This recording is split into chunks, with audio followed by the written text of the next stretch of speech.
Hey folks, this is Rhykker, bringing you a Diablo 3 patch 2.3 Demon Hunter build. This build is a modification of the 2.2 Natalya's Demon Hunter build that includes the new 2.3 items and the Kanai's cube powers. Now this footage was recorded on the PTR, so do check back in the future to see if any changes have been made before the patch went live that could alter this build. Let's start with taking a look at the gear, because that gives us a good overview of what this build is all about, which is namely the Natalya set. If you don't yet have the Natalya set, then I recommend you instead go with a starter build like this, until you're able to get your Natalya's 6-piece bonus. So Nat set reduces the cooldown of Rain of Vengeance whenever you hit with an attack. It buffs Rain of Vengeance's damage, and it makes you deal more damage and take less damage after casting Rain of Vengeance. So as you might imagine, this build is all about spamming Rain of Vengeance as often as possible. Now optimally, you will want to also work Focus and Restraint into this build. That means you cannot work Natalya's Ring into this build, so unless you use a Ring of Royal Grandeur, you'll be going with Natalya's Helm, Cloak, Gloves, Pants, Boots, and Weapon. While you could go with a Ring of Royal Grandeur, if you'd want to instead swap out Natalya's Slayer, you really wouldn't want to, because as a property, this weapon increases Rain of Vengeance damage by up to 25%. So even a non-ancient Natalya's Slayer would be preferable to another weapon. Now this build is a fire build, so your other weapon would work really well as a Bale Fire Caster, which adds to fire damage.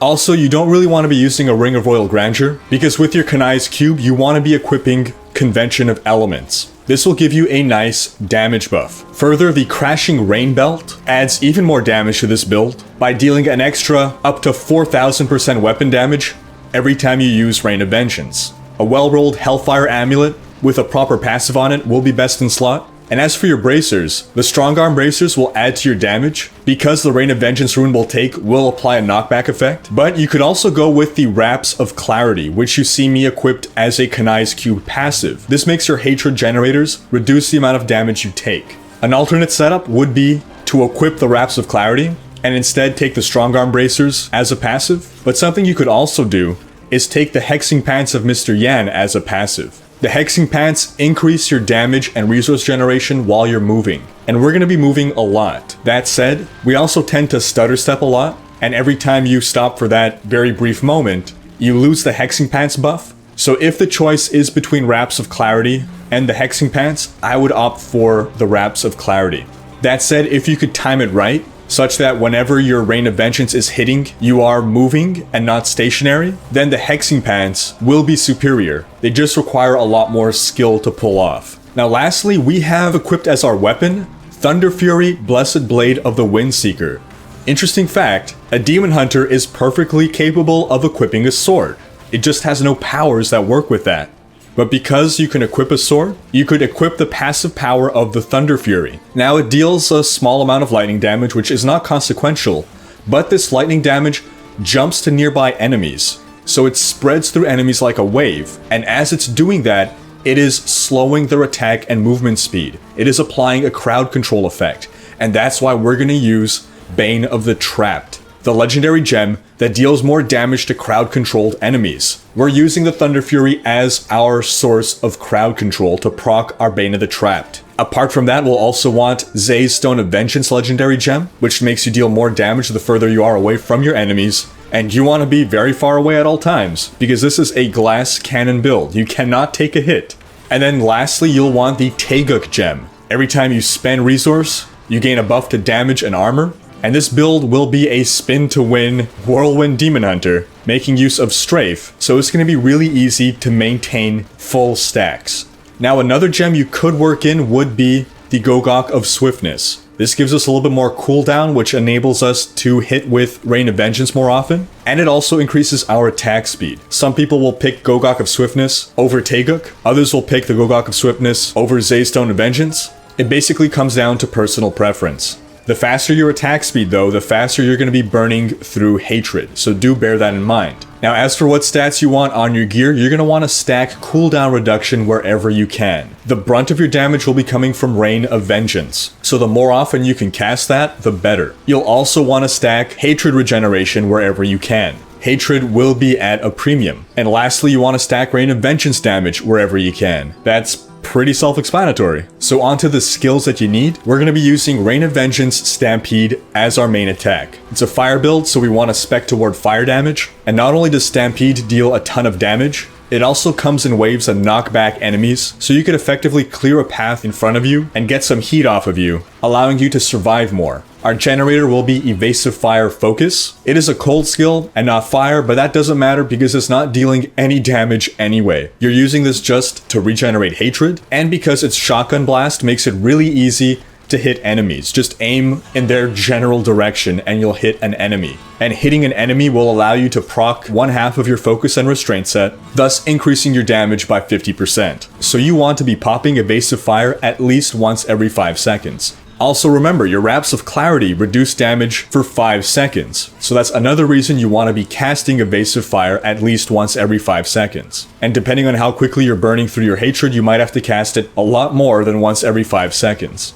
Next we have Strafe Rocket Storm. Now Strafe is our whirlwind power. This is the main power that will be resetting the cooldown on Rain of Vengeance. This is a skill that you don't have to aim, it'll automatically hit. By picking the Rocket Storm rune, we're allowing Strafe to contribute some overall damage to this build. Again, the brunt of the damage will be Rain of Vengeance, but Strafe will be doing some small percentage of damage as well. This will also be constantly proccing your other half of focus and restraint. Next we have Smokescreen Displacement. Now I used to be a big proponent of Vault. I always preferred Vault over Smokescreen, but the ability to keep firing Strafe while Smokescreened has sold me on Smokescreen for this build. Smokescreen gives you a nice speed boost, and it makes you invulnerable for 1 second. So this has a lot of uses. First off, if you're trying to speed through a rift, then you can pop Smokescreen between packs to more quickly get to the next pack. Secondly, it's a power that will save your life. Again, you can hardly take any damage with this build, so this will allow you to escape from dangerous elite affixes. And my favorite use is if you're fighting a reflex damage pack. Right before shooting the reflex damage pack with Rain of Vengeance, pop Smokescreen. This will make you immune to that reflex damage for that 1 second. Ideally, you don't want to be fighting reflex damage at all, but sometimes you can just skip past them. Next, we have Preparation Focused Mind. This rune gives us more discipline than any other. It just spreads it out over time, and we don't need a big chunk of discipline all at once, so getting it over time is not a problem at all. We're only using discipline for Smokescreen, so this will allow us to pop Smokescreen that much more often. Now lastly, we have Companion Bat Companion. The best rune would be Wolf Companion. This serves as a 30% damage buff on cooldown. You want to pop it whenever you run into champion packs, and you definitely want to use it against the Rift Guardian. That said, if you're having struggles with hatred, go with Bat Companion instead. The best case scenario has you having enough hatred generation on your gear and the right skill timing and rotation to never run out of hatred. But if you're having difficulty keeping that hatred up, then Bat Companion should solve that issue. On to passives. The number one passive that you want is Awareness. I have that on my Hellfire Amulet. This is your free resurrection. As a Demon Hunter, you're really going to need this if you're pushing grifts, because again, you can't take damage. This is the only thing that'll basically save you from a hit. So you could afford to take 1 hit every 60 seconds when you're pushing the highest grifts. Next, you want Cull the Weak. Again, we're using our Thunder Fury to spread out that wave of crowd control, and Cull the Weak makes you deal 20% more damage to crowd controlled enemies. Next, we have Steady Aim. As long as there are no enemies within 10 yards, all your damage is increased, and as you can see in this video here, 10 yards is nothing.